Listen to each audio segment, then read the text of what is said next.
ഈ ക്ഷേത്രമോ മറ്റു ആരാധനാലയമോ എവിടെയെങ്കിലും വരുന്നതിന് ഇവിടെ ആരും എതിരല്ല.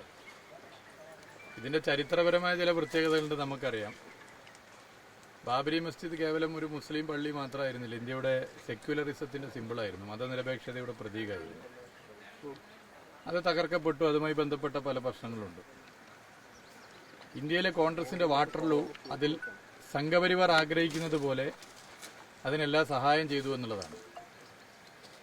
എന്നാൽ ഇപ്പോഴും അതേ നിലപാട് കോൺഗ്രസ് തുടരുന്നു എന്നുള്ളതാണ് അതിന്റെ പ്രത്യേകത. കോൺഗ്രസിന്റെ ദേശീയ നേതാവ് എന്ന് വിശേഷിപ്പിക്കുന്ന തിരുവനന്തപുരം MP ഫേസ്ബുക്ക് പോസ്റ്റ് ഇന്നലെ ഇതുമായി ബന്ധപ്പെട്ട് നമ്മൾ കണ്ടതാണ്. ആ ഫേസ്ബുക്ക് പോസ്റ്റിനകത്ത് BJP ഉയർത്തുന്ന രാഷ്ട്രീയത്തിനുള്ള ഐക്യദാർഢ്യമാണ് നമ്മൾ കണ്ടത്. ഇവിടുത്തെ കോൺഗ്രസിന്റെ സംസ്ഥാന നേതാക്കന്മാർ പ്രൊഫൈൽ പിക്ചറിൽ കുറേ കാലം കൊണ്ടുനടന്ന ആളാണ് കർണാടകയിലെ ഉപമുഖ്യമന്ത്രി DK ശിവകുമാർ. ഇപ്പോഴും പലരുടെ പ്രൊഫൈൽ പിക്ചറിന് മാറ്റിയിട്ടില്ല, ഇന്നലെയാണ് മാറ്റിയെന്ന് തോന്നുന്നത്. DK ശിവകുമാറും സോഷ്യൽ മീഡിയയിൽ പങ്കുവച്ചത് BJP ഉയർത്തുന്ന രാഷ്ട്രീയത്തെ ശക്തിപ്പെടുത്തുന്നതിനാണ്. ഇവിടെ ആരാധനാലയം ആരെങ്കിലും നിർമ്മിക്കുന്നതിന് ആരും എതിരല്ല.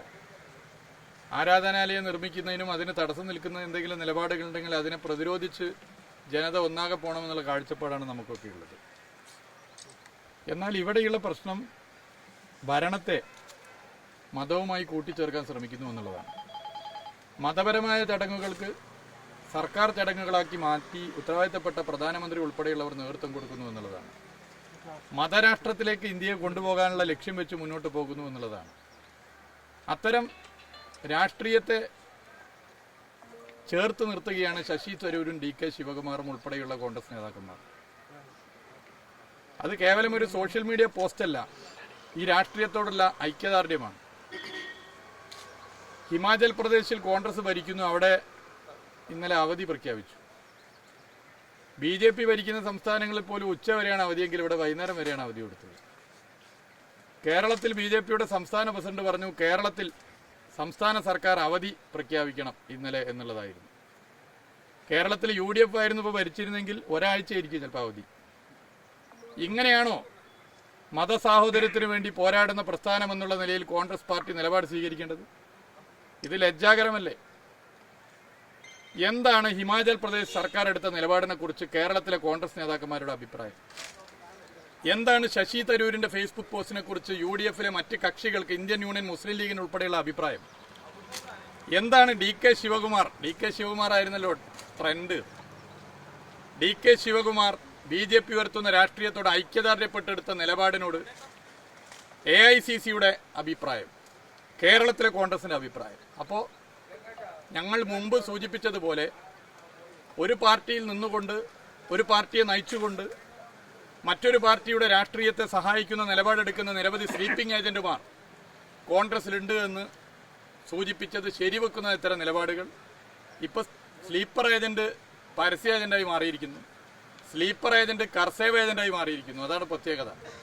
ബാബരി മസ്ജിദ് തകർക്കുന്നതിന് നേതൃത്വം കൊടുക്കാൻ ഇന്ത്യയിലാകെ ഇഷ്ടികദാന യാത്രകൾക്ക് നേതൃത്വം കൊടുത്ത ഘട്ടത്തിൽ ഓരോ പഞ്ചായത്തു നിന്ന് ഒരു ഇഷ്ടികയേറ്റ ആള് പോയത്. അന്ന് ഇഷ്ടികദാന യാത്ര ഉദ്ഘാടനം ചെയ്ത ഡോക്ടർ മാധവൻകുട്ടിയെ കുറഞ്ഞ മാസങ്ങൾക്കുള്ളിൽ ബേപ്പൂരിൽ കോൺഗ്രസിന്റെയും ലീഗിന്റെയും BJPയുടെയും പൊതുസ്ഥാനാർത്ഥിയാക്കിയ പാരമ്പര്യം നമ്മുടെ മുമ്പിലുണ്ട്.